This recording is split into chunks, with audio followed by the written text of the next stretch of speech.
haciendo. Muy bien, iniciamos entonces. Ante todo, quiero agradecerles el esfuerzo que están ustedes poniendo para poder estar presentes en esta capacitación. Denota mucho el interés que tienen. De hecho, tener conocimientos más amplios respecto a lo que es la COVID-19, la enfermedad COVID-19 producida por el SARS-CoV-2, un tipo de coronavirus, familia de todos los coronavirus, este SARS-CoV-2 ha azotado en el 2020 a toda la humanidad. Recordemos un poco cómo inició. En Wuhan, en noviembre del año 2019, se detecta el primer caso de COVID-19, el primer caso de SARS-CoV-2 en China. Y a lo largo de pocos meses se ha difuminado y se ha diseminado, primero en el continente asiático y luego pasó a Europa. Posteriormente, a pesar de los controles que se intentaban tener, pues llegó a América y a nuestro país. Llegó en el mes de marzo, fecha en la cual el gobierno instaló una cuarentena, un estado de emergencia, el cual pues viene siendo llevado hasta el día de hoy. Entonces, ¿qué cosa es este SARS-CoV-2 y por qué produce tanta molestia y tanto daño? Como les dije, es una familia de coronavirus que existe, dentro de los cuales el SARS-CoV-2 es uno de los patógenos que está provocando mayor incidencia de mortalidad, sobre todo en personas vulnerables. ¿Quiénes son? Los mayores de 65 años y las personas que tienen enfermedades crónicas o tienen el sistema inmunológico deprimido por algún motivo.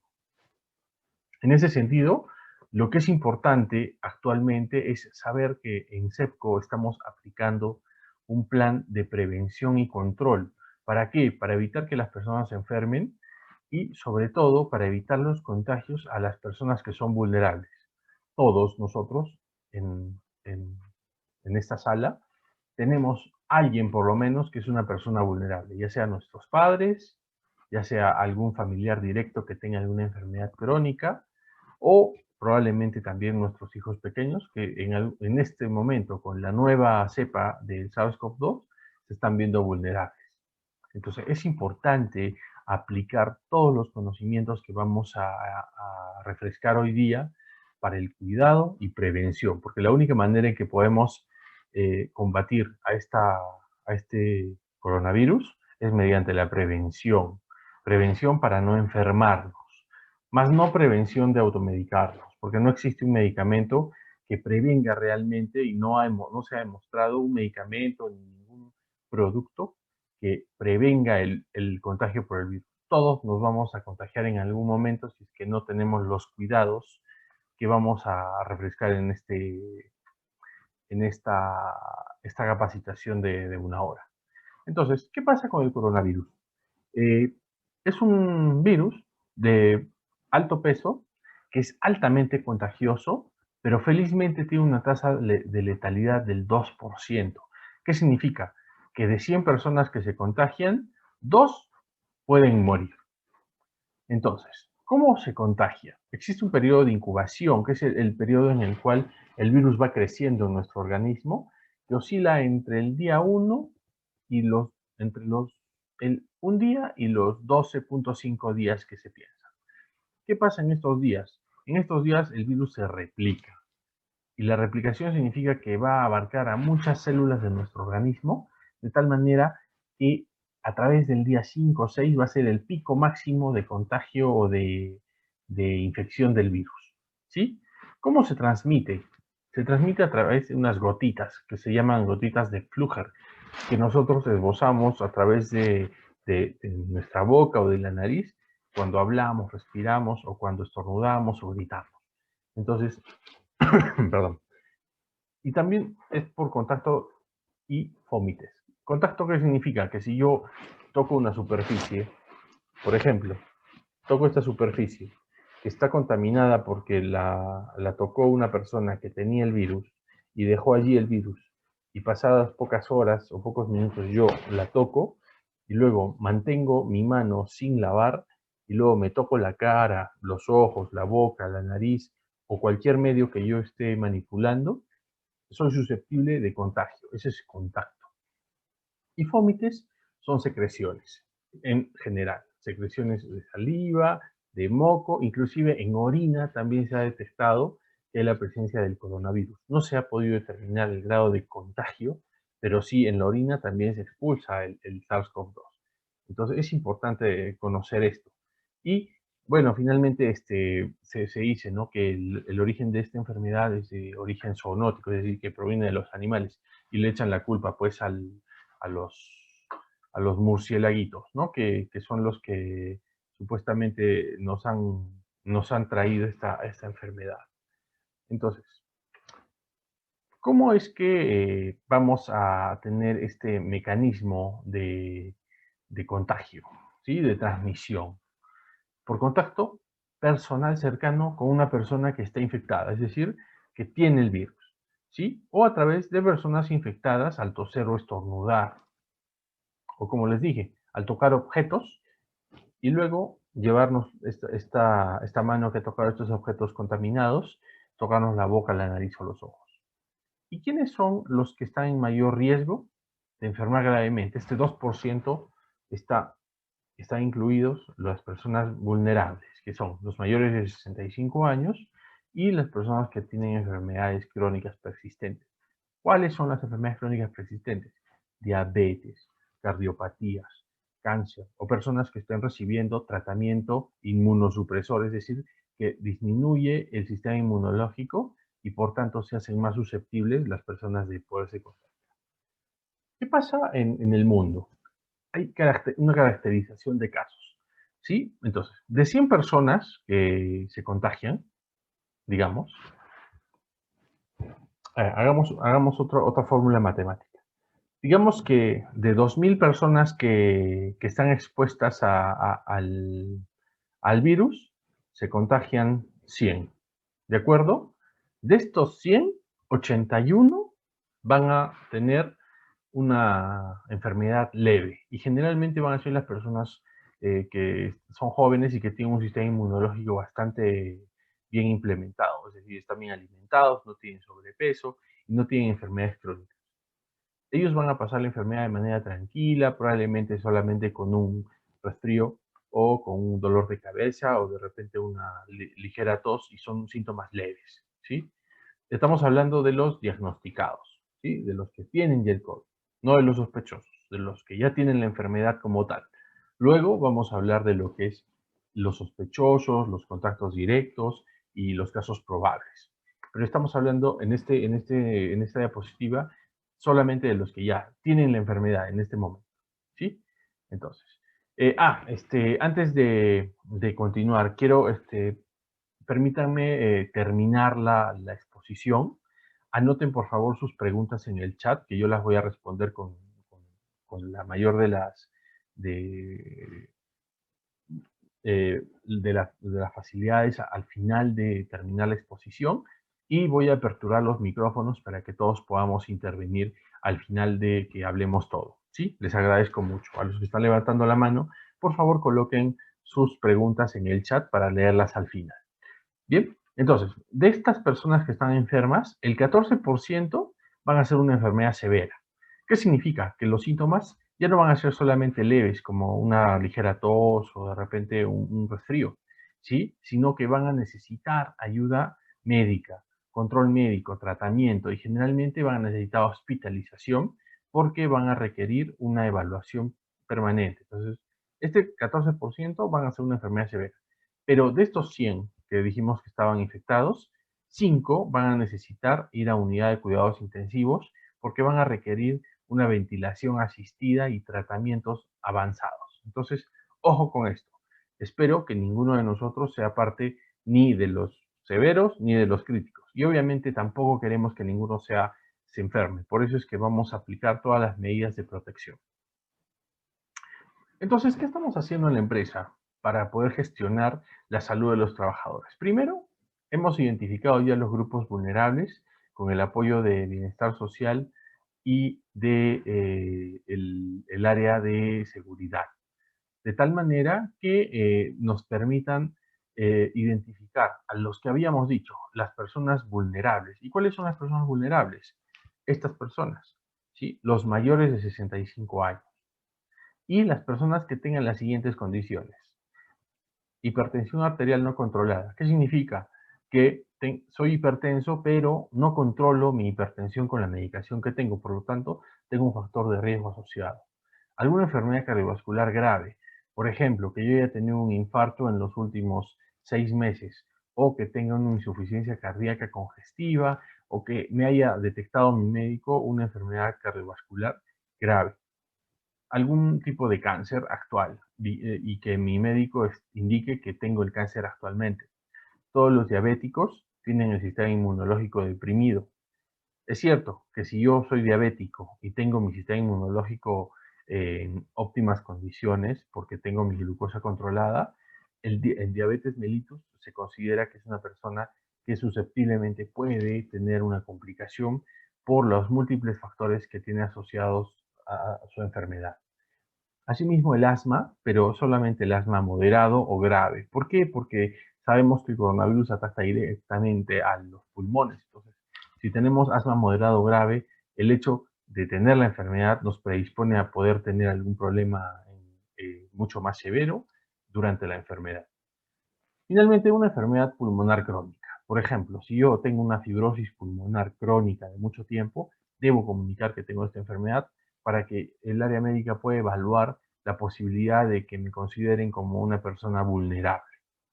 Personas que tienen insuficiencias renales crónicas o en tratamiento con hemodiálisis también son consideradas. Y toda persona que tenga un índice de masa corporal mayor a 40. Es decir, una persona que pese 120 kilos y que mida 1,65 m es considerada una persona vulnerable por la obesidad. Entonces, en estos casos, ¿qué se hace? Se prioriza que las personas, si es que es posible, de acuerdo al puesto de trabajo, puedan desarrollar o implementar el trabajo remoto en el caso de los administrativos. Sabemos que muchos de los trabajadores en SEPCO son personal operativo, pero también tenemos personal administrativo que podría hacer trabajo remoto si es que cumple con estos criterios. Y en caso de que la persona desee concurrir a trabajar a pesar de que se le está indicando que es una persona vulnerable en el caso de infectarse con COVID, puede suscribir una declaración jurada donde asume la responsabilidad voluntaria y es conocedor de la enfermedad. Entonces, otro de los pasos de la gestión de salud, además de la identificación de grupos vulnerables, es el manejo de los casos que tenemos detectados. Entonces, todas estas personas detectadas están yendo a aislamiento por un número determinado de días de acuerdo a su sintomatología para evitar de que contagien a los compañeros que están trabajando en este momento. Además, se está pensando en un soporte psicosocial. De hecho, ya han recibido algunas capacitaciones por parte de una psicóloga ocupacional donde se ha podido difundir algunas estrategias en el contexto de la cuarentena y del aislamiento social y de las restricciones que estamos teniendo todos en la sociedad y sobre todo nosotros que realizamos trabajos activos para poder controlar nuestro miedo, controlar todas las vicisitudes y contrariedades que nos trae esta pandemia. Y finalmente esperamos en algún momento poder acceder a la vacunación de tal manera que estemos mucho más protegidos y ninguno de nosotros tenga la necesidad de ir a un centro asistencial y mucho menos entrar a una unidad de cuidados intensivos. Entonces, los niveles de prevención están determinados en tres, ¿sí? El primer nivel de prevención es la denominada prevención primaria, donde nosotros hacemos la promoción de la salud. ¿Qué es lo que estamos haciendo ahora? Estamos promoviendo la salud de los trabajadores en el sentido de que no queremos que se enfermen y que cumplan con los lineamientos específicos para el cuidado de su salud. La prevención secundaria ya es una prevención en la cual tenemos que hacer un diagnóstico y realizar un tratamiento precoz. Es decir, realizar un tratamiento al momento en que se presenten los síntomas, de tal manera que no haya complicación. Y finalmente, la prevención terciaria es el momento en el cual ya necesita una rehabilitación y esto lo hace un centro asistencial, un hospital o un establecimiento de salud donde debemos recibir los tratamientos que el médico o la persona que nos atiende determine por conveniente. Entonces, todos estos recursos y acciones que estamos nosotros identificando y estamos tratando de promover para los niveles de prevención, básicamente están dirigidos a dos aspectos importantes. Primero, una protección específica, es decir, proteger a cada uno de los trabajadores en todos los ambientes, no solamente en el trabajo, sino también que conozcan cómo es que uno se tiene que cuidar y cuáles son los lineamientos específicos de limpieza, desinfección, de cuidados que debemos tener en nuestros domicilios y a los lugares a donde vayamos. ¿Para qué? Para limitar el daño. ¿Qué significa? Disminuir la capacidad de infección que tiene este virus. Entonces, ¿cuándo yo puedo decir que tengo el virus? O que estoy infectado o que he desarrollado la enfermedad. Primero, hay dos cosas importantes. El hecho de que yo tenga el virus en el cuerpo no significa que ya haya desarrollado la enfermedad. Entonces, esto para los trabajadores que de repente en algún momento resulten con positividad para una prueba diagnóstica, ya sea molecular o serológica, ya sea de hisopado o de prueba rápida. Entonces, digamos, doctor Mario, usted tiene COVID positivo, ¿sí? ¿Qué significa? Que me han hecho una prueba y en mi sangre han detectado la presencia del virus o que estoy en una fase inicial. Pero, oh, maravilla, yo no tengo síntomas. Significa que no he desarrollado la enfermedad, pero sí tengo el virus. Entonces, hay que tener en cuenta esto para no asustarnos.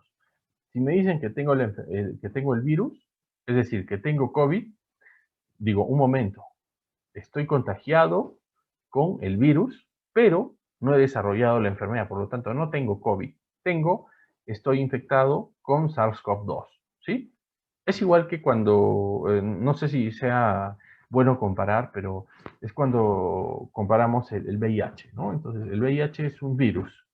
Entonces, una persona se infecta con VIH y puede estar toda su vida con VIH, pero no desarrolla la enfermedad porque se cuida. En este caso, puedo yo haberme contagiado con el virus, pero no he desarrollado la enfermedad. Es decir, no tengo COVID. ¿Cuándo tengo COVID? Cuando presento síntomas, ¿sí? Entonces, ¿tienes el resultado positivo? Sí. Ya, tienes SARS-CoV-2, pero eres asintomático. Ok, tienes que hacer tu cuarentena. ¿Para qué? Para que no contagies a las personas que sí pueden desarrollar la enfermedad. Ese es el fin de la cuarentena y del aislamiento. Evitar de que tú contagies en algún momento a una persona que potencialmente pueda morir. ¿Y quiénes pueden morir? Ese 5% que hemos dicho, los vulnerables, mayores de 65 años. ¿Por qué? Porque el sistema inmunológico de los mayores de 65 años ya está un poco más atacado y está un poco más disminuido que el de un joven. Y personas que tienen enfermedades crónicas. ¿Por qué? Porque el cuerpo pues ya no tiene la misma capacidad de resistencia. Entonces, ¿qué síntomas son los que me hacen pensar de que tengo la enfermedad COVID-19? Tos, fiebre, dificultad respiratoria, básicamente. Esos son los signos y síntomas básicos para que yo sea sospechoso de que tengo la enfermedad en este momento de pandemia, ¿sí? Porque a mí me puede dar tos, fiebre y dificultad respiratoria y yo, bueno, es un resfrío, ¿no? Pero en esta pandemia todos son COVID positivos hasta demostrar lo contrario, excepto cuando hay una persona que ya ha tenido la enfermedad confirmada con una prueba laboratorial y que tiene ya en sus resultados los IgG, IgM o IgG o IgM, IgG, donde indica que yo ya tuve la enfermedad en los próximos 6 o 12 meses anteriores, lo cual me da la garantía de que en este momento no me puedo infectar. Es cierto, hay casos en los cuales se han presentado reinfecciones, pero esos casos se van a ver particularmente y no son motivo de esta capacitación porque esos son simplemente eh, gajes del médico, de diagnóstico, ¿no? Entonces, lo que nosotros debemos saber ahorita es que si a mí ya me dio COVID y ahorita tengo síntomas respiratorios, lo más probable es que no sea COVID. ¿De acuerdo? Ahora, es probable y también existe una mínima probabilidad de que me haya podido recontagiar, pero va a depender de que me realice nuevas pruebas y de que el médico que me está tratando certifique que realmente las pruebas, los resultados corresponden, de acuerdo a la clínica que yo tengo, a la enfermedad actual.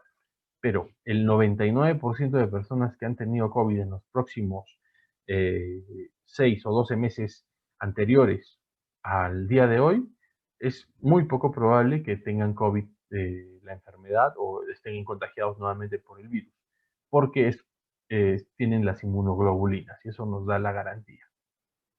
Ahora, ¿qué pasa? Además de los síntomas de fiebre, tos y dificultad respiratoria, presentamos en algunos pacientes que tienen secreción nasal, dolor de garganta y, sobre todo, estos dos síntomas son importantes: dificultad para percibir los olores y disminución del gusto son los signos más característicos de la enfermedad COVID-19. Además, se pueden presentar inflamación en los pies o en las manos, pero son menos frecuentes, ¿no? Entonces, también habíamos hablado de los asintomáticos. Oye, tienes el virus, sí, pero no he desarrollado la enfermedad, pero igual lo tienes y puedes contagiar. Oye, has desarrollado la enfermedad, sí, tienes dificultad respiratoria. Ok, tienes que hacerte ver, tienes que ir a un centro asistencial inmediatamente, y eso va a depender del área de salud y del área de bienestar, que orienten adecuadamente al trabajador dónde es que tiene que ir.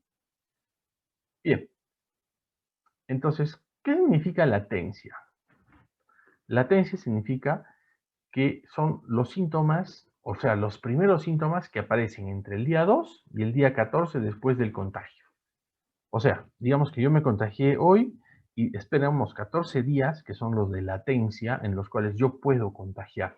Luego de los 14 días es muy poco probable que yo contagie si es que estoy utilizando mi máscara y si mantengo el distanciamiento social. Bien, eso es importante.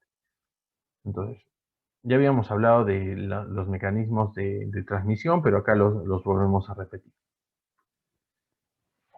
Esta es una historia de la enfermedad que nosotros los médicos utilizamos. Entonces, ¿qué significa? El periodo prepatogénico es el periodo en el cual no existen síntomas, ¿sí? Es el periodo en el cual el virus se va instalando y es el periodo en el que nos estamos infectando.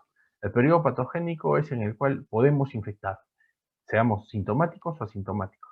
Y el resultado es una recuperación, si es que hemos tenido suerte y hemos tenido un buen tratamiento, una incapacidad, que son los días de descanso que necesitamos, una cronicidad. Muchas veces personas que tienen COVID y no han sido tratados oportunamente presentan ciertos signos que son crónicos, por ejemplo, una tos persistente o dolores de espalda, dolores musculares, que eso ya es motivo de tratamiento ulterior, o sea, posterior. Y finalmente, lo que no deseamos es muerte, ¿no? Que por una enfermedad que no es tratada y que hemos tenido personal, de hecho, en CEPCO, que ha estado a punto de llegar a este nivel, ¿no? de muerte, pero felizmente, gracias a Dios, se ha recuperado y actualmente lo tenemos laborando. ¿Qué recomendamos? Básicamente, recomendamos que exista lo siguiente. Eh, Tres cosas importantes. El uso de la mascarilla obligatorio en todo momento cuando estemos en contacto con alguna persona que sea sospechosa de tener COVID. ¿Quiénes somos sospechosos? Todos. Ustedes, yo, mi esposa, mis padres, la persona que atiende en la tienda, el taxista, el cobrador de la combi, todos somos sospechosos de tener COVID. Entonces, como todos somos sospechosos, en todo momento debería utilizar mi mascarilla, a excepción de en mi casa, donde por obvias razones yo vivo con ellos, entonces la probabilidad de que me contagie allí, no voy a estar usando mascarilla en todo momento, pero de todas maneras debo tener en cuenta los cuidados externos para cada uno de los miembros de mi familia, de tal manera que evitemos una infección en casa. Lo segundo importante es mantener el distanciamiento social. Evitar contacto cercano con personas que tengan síntomas. Sí, y si no tienen síntomas, igual. Evitar el contacto directo. Si estoy en planta y tengo que conversar con mi compañero, entonces lo hago a 1,5 metros de distancia de manera segura. ¿Para qué? Para evitar entrar en un periodo o en una clasificación de un contacto directo o un contacto sospechoso. Si es que mi compañero salió positivo en algún momento y es asintomático, yo tendré que demostrar que mantuve en todo momento mi distanciamiento social, que utilicé mi máscara y que no tuve contacto directo con él para evitar entrar en el tema de lo que es el contagio. ¿Sí? Finalmente, al toser y estornudar, cubrirnos, estas son medidas de higiene básicas que siempre hemos tenido, cubrirnos con la flexura del codo y evitar tocarnos con las manos los ojos, la nariz o la boca con nuestras manos sin antes haberla lavado con agua y jabón. Controles adicionales que estamos teniendo en cuenta en la planta. Primero, se están gestionando los desechos biocontaminados. Las mascarillas y todo ello se están gestionando de manera adecuada. Hemos instalado medidas adecuadas para el lavado de manos al ingreso y durante la etapa del trabajo se ha verificado en planta que tengan jabón, que tengan dotación de agua y que tengan alcohol gel para poder desinfectar las manos. Además, se realiza una limpieza y desinfección permanente en todas las áreas de CEPCO, de la planta y de la oficina del Palomar, para que no exista el riesgo de que los ambientes y los lugares donde estamos realizando nuestras labores sean susceptibles de infección. Finalmente, la ventilación, estamos tratando de que sea lo más posible permanente para evitar de que tengamos un contacto directo con una saturación del virus. Y el aforo también se está controlando, y así como el distanciamiento social entre los trabajadores. Ahora, importante, la limpieza y desinfección sí es un lineamiento importante del plan. Estamos cumpliendo mediante eh, la realización adecuada de este lineamiento con el personal de limpieza. Sin embargo, antes de empezar nuestras labores, sobre todo a las personas que realizan actividades en oficina y que tienen su propio escritorio y su propia máquina, realizar una desinfección previa al momento de empezar el trabajo, porque no sabemos si alguien pudo tocar esto luego de haberlo desinfectado. Entonces, como medida de precaución, siempre desinfectemos nuestro ambiente de trabajo. Bien, las recomendaciones para el lavado de manos, todos ya la tienen en los periódicos murales y en cada uno de los lavaderos. Ya la saben, seguramente en cada una de las capacitaciones se les da, pero lo más importante de esto es usar agua y jabón y realizarlo durante al menos 20 a 40 segundos, de tal manera que podamos eliminar el virus completamente. Si utilizamos el gel, alcohol en gel después, bestial.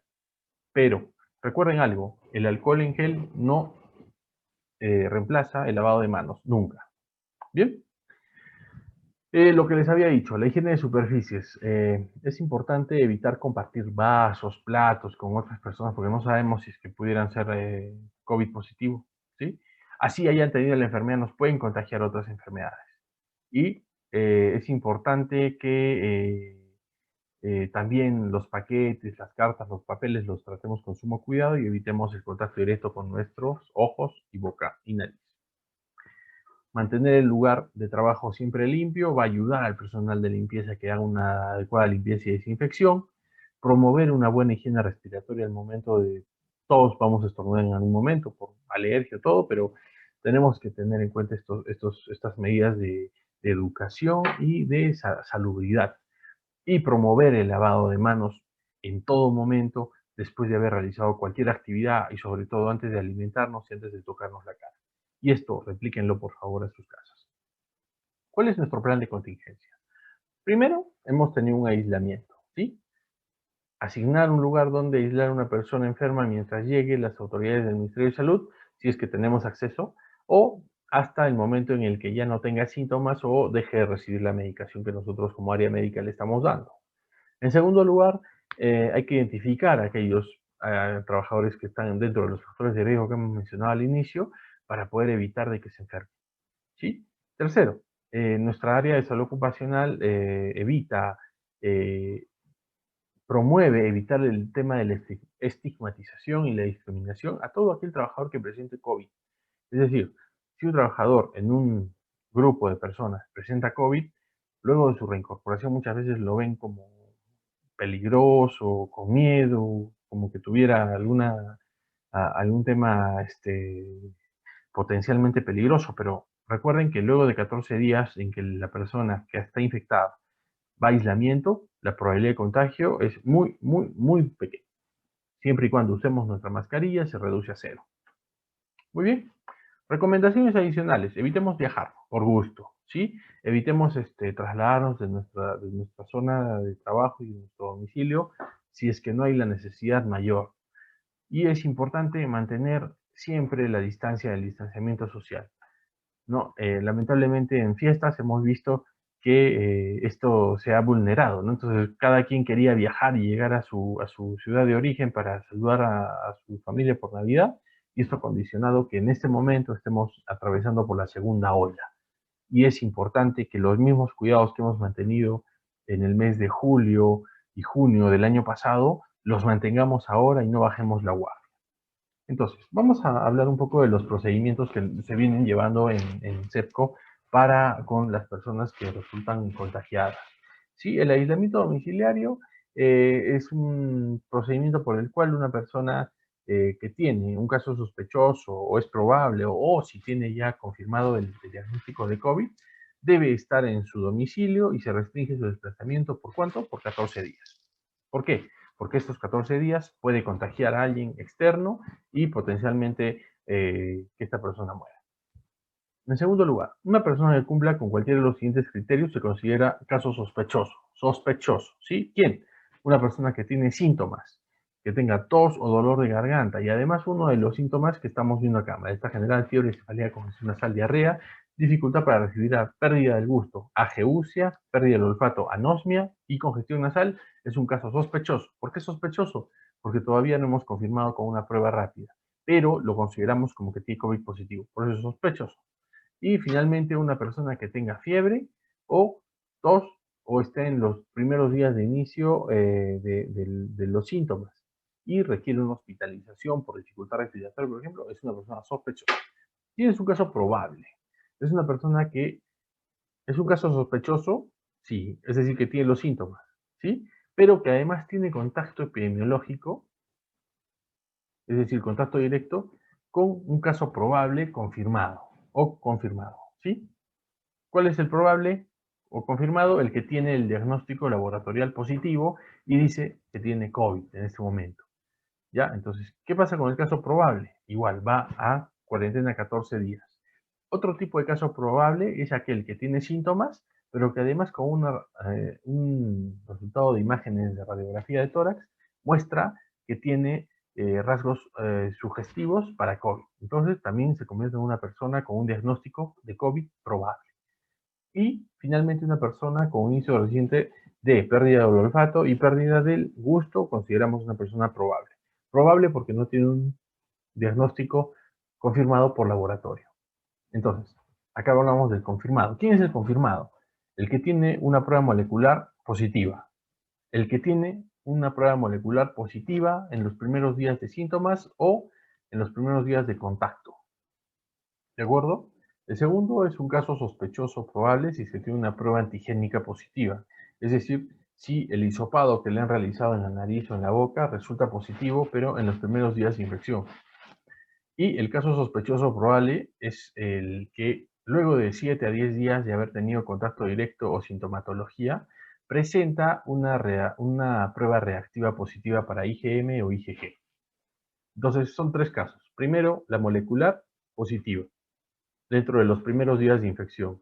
Segundo, el hisopado o la prueba antigénica con los primeros días de exposición o sintomáticos con resultado positivo, ¿sí? Que es denominada la prueba molecular rápida. Y finalmente el caso sospechoso o probable, que es la prueba serológica, pero después de los 7 días, después del contacto o después del inicio de los síntomas. Entonces, muchas veces va a haber la duda, pero yo tengo prueba negativa y estoy en el cuarto día después del contacto y mi prueba rápida salió negativa, por lo tanto no tengo el virus. No es tan cierto. En realidad tendríamos que esperar de 7 a 10 días después del contacto directo o después del inicio de los síntomas para poder determinar que la prueba rápida serológica es negativa. Entonces, de preferencia, optar por las pruebas antigénicas o pruebas rápidas moleculares, si es que las tenemos en el ministerio o en los establecimientos de salud, pero si vamos a utilizar las pruebas rápidas, tener en cuenta los 7 o 10 días para los resultados. Muy bien, y contacto directo es una persona que estuvo, ojo con esto, a menos de 2 metros de distancia de un caso sospechoso, probable o confirmado. Sospechoso, que tiene síntomas. Probable, que tiene síntomas también. O confirmado, que tiene el diagnóstico positivo laboratorial. Durante al menos 15 minutos. Entonces, ¿cuándo? 2 metros de distancia, menos de 2 metros de distancia, por 15 minutos y además que no usó mascarilla y en un periodo que abarca desde 2 días antes del inicio de síntomas. Es decir, hace 2 días tuve contacto directo con una persona positiva, potencial, o que tiene el diagnóstico positivo, y ahora tengo síntomas. Entonces me convierto en un contacto directo, ¿sí? A pesar de que no haya tenido yo el uso de la mascarilla, me convierto en un contacto directo. Entonces, ¿qué pasa? Estas personas de contacto directo también pasan a un aislamiento para evitar contagiar a las demás personas. Ahora, si el contacto directo es asintomático, tiene que guardar el aislamiento domiciliario por 7 días. ¿Para qué? Para que luego de estos 7 días podamos tomar una prueba rápida que confirme la presencia o no de las inmunoglobulinas. IgG o IgM. A eso. Bueno, esto es para identificar un caso sospechoso que ya lo hemos visto. Esto es para el seguimiento epidemiológico que nosotros realizamos. Vamos a determinar si son 14 o 7 días dependiendo del tipo de caso y también dependiendo de cómo va evolucionando la enfermedad. Entonces, ¿qué es importante? Importante es contar desde el día que se detectan los síntomas como día 1 para todo lo que significa riesgo y el cerco epidemiológico que va a realizar el área de seguridad, salud y de bienestar social. Y si el trabajador se realiza una prueba antes del día 10, es muy probable que salga un falso negativo, como les había mencionado, porque todavía no ha desarrollado el cuerpo las inmunoglobulinas necesarias para poder determinar la positividad de la prueba. Entonces, es importante que la prueba rápida se realice luego de este periodo, ¿sí? Para que sea y tenga la efectividad necesaria. Ahora, ya me dio COVID, ya tuve las medidas necesarias, todos los tratamientos, pero todavía tengo algunos síntomas que me duran más de 14 días. ¿Qué síntomas?